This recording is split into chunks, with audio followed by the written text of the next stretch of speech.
त्याच्यामध्ये मी राई टाकते। राईला चांगलं तडतडवते। झालेली आहे, तडतडली चांगली।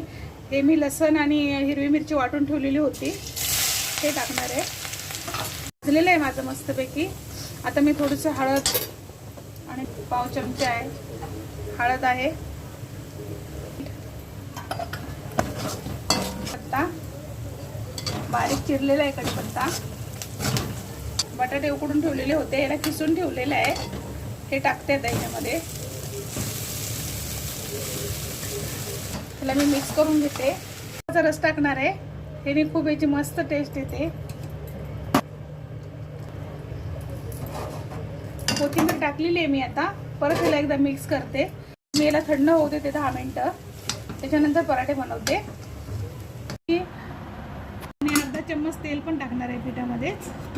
चांगलं मिक्स करून घेते आणि थोडं थोडं पाणी टाकून घट्ट हा असा पिठाचा गोळा करून घेते। झालेलं आहे।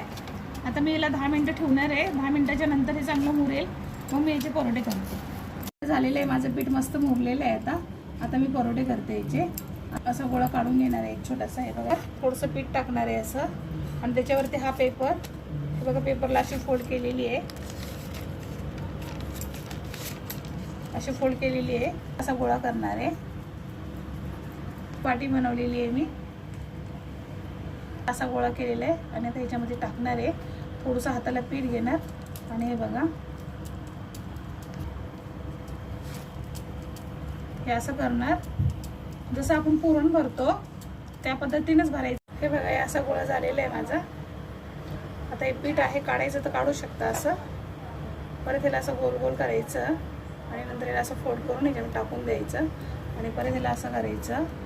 हे पीठ रुमाल, हा रुमाल ठेवलेला आहे वरती, आणि याच्या खाली मी असं पेपर ठेवलेलं आहे, का आता हे असं फिरायला पाहिजे म्हणून। हे पीठ लावलेलं आहे, परत गोल करते हाताने असं, आणि आता मी लाटणार आहे। हलक्या हाताने लाटायचं, जास्त जोर लावायचा नाही आहे। त्याच्यावरती मी टाकणार आहे। हे बघा, टाकलेलं आहे मी तव्यावरती। आता याला पलटी मारते थोड्या वेळाने। मी तेल लावते, तुम्हाला जर आवडत असेल तर तुम्ही तूप पण लावू शकता। मला तेलच आवडतं म्हणून मी तेल लावते।